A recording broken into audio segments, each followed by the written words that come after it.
Hey, what's up? It's Kit. Time for another video. Today we're talking about this reel right here. For those of you who just joined us in this channel, welcome and thanks for joining us. This channel talks about the hows and whys of fishing, and we cover everything from ultralight to big game, everything in the middle, including fly fishing. So, this is a reel that I'm adding to the collection, and it's kind of like an off-brand. Quite honestly, I don't know a lot about the company. This is the Fladen, and the reel is a Maxximus 655, which is equivalent to an Abu 6500. Okay, when I first held the reel, spun the handle, it vibrated. So as far as this handle is concerned, it doesn't really balance. I spent an extra $20 to get this handle, and it seems to be doing okay. Still a little bit of vibration, but it probably has a lot to do with how this thing is put together. It's a very cheap reel, okay? In AED, it's about 400. I paid 80 GBP for this, shipped. So no, there's nothing I can complain really. I know that it's a cost-effective reel, and with that, well, let's just say you get what you pay for. The good thing about this reel is that it has an 8-pin centrifugal brake, which is a lot too much for quite a lot of people actually, which I believe comes from the market that it's in. I mean, I would see a lot of people that are first starting out in or dipping their toes in the overhead market to actually buy this and try it out, and it's a good reel for that. It's 8-pin centrifugal brakes and supported by a mono mag this side. And I believe what the guys behind this actually thought of was that most of the cast would be handled by the centrifugal brakes, and then the magnet is there to support, which actually isn't a bad idea. Okay, what I've done was to take off 6 of the pins and left 2 on there. I haven't casted this out because what I'm gonna do is to make this reel a bit more to my liking, is to actually buy ceramic bearings for the spool. It has 2 bearings here, one on each side, and it also has a floating spool, which I find is actually pretty good, especially for a reel in this price point. There's really not much I can say about this except that I bought this as an experiment. I wanted to see how this reel functions, and I'm willing to bet that it's actually not bad. It is in the beginner side purely just because of the cost. Now, I don't know if this is gonna survive this place, because to tell you honestly, everything and anything that can corrode or rust up will do that real fast here. So let's see. I mean, I can't comment on the long-term usage of this for now, but down the line, I'm definitely gonna make a video. There are no clicks. This is quite basic. So there's no click on the star drag, neither on the float cap. There are 3 thumb screws that you could use to loosen and open up the reel in field. And one thing I've noticed also is that you can't change the bushing on this side.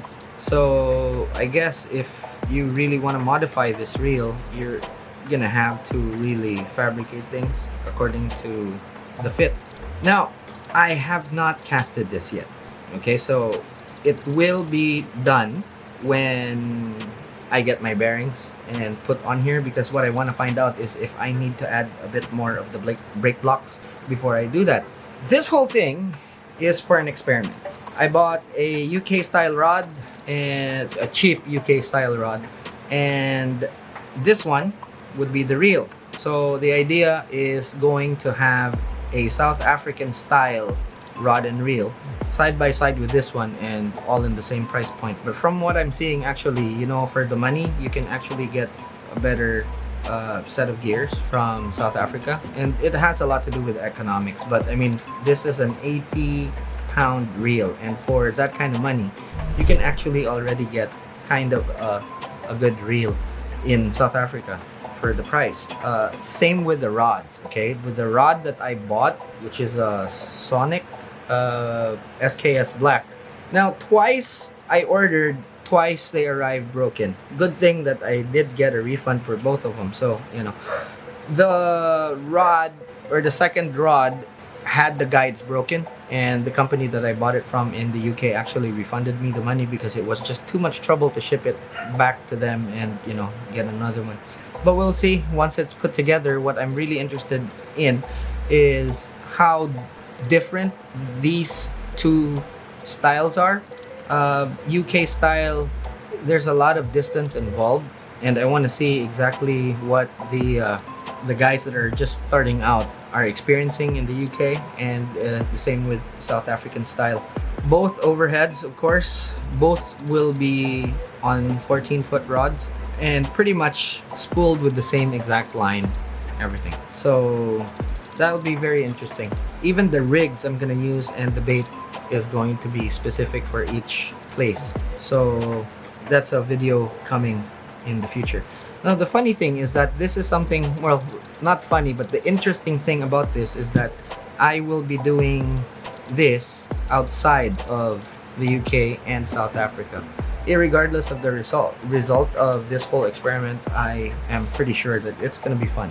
All right, so again, the two biggest things that I'm gonna modify on this reel is only the handle and the spool bearings. I have to mention this, the spool bearings, I'm okay. First of all of the materials that I'm gonna be using on this reel, and I am already expecting this reel to actually not be used for long term because it might just have a lot of rust and corrosion after a while.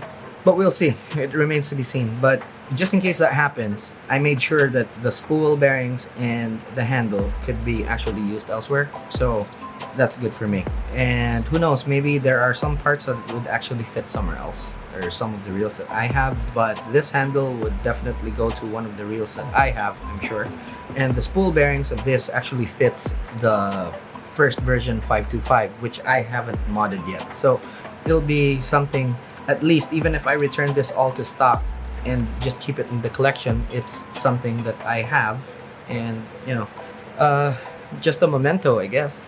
But if it does prove to be something that I could use, I'm gonna use it for as long as I could.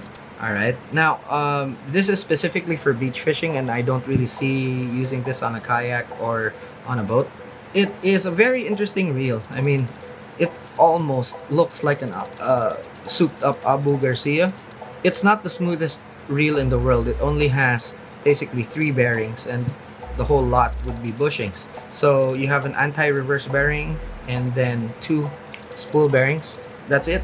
So wouldn't be smooth. Now, with the addition of these handles, it is a bit smoother to turn, plus it doesn't wobble as much anymore, which is good for me. But yeah, I mean, I believe this is something that someone that's just starting out with multipliers would actually appreciate more than someone that already is into the game. So I believe that's the market for these things anyway. All right, so I'm gonna make another video when I have everything ready, and we'll see you on the beach for that one. Thanks so much for watching. I will see you in the next one.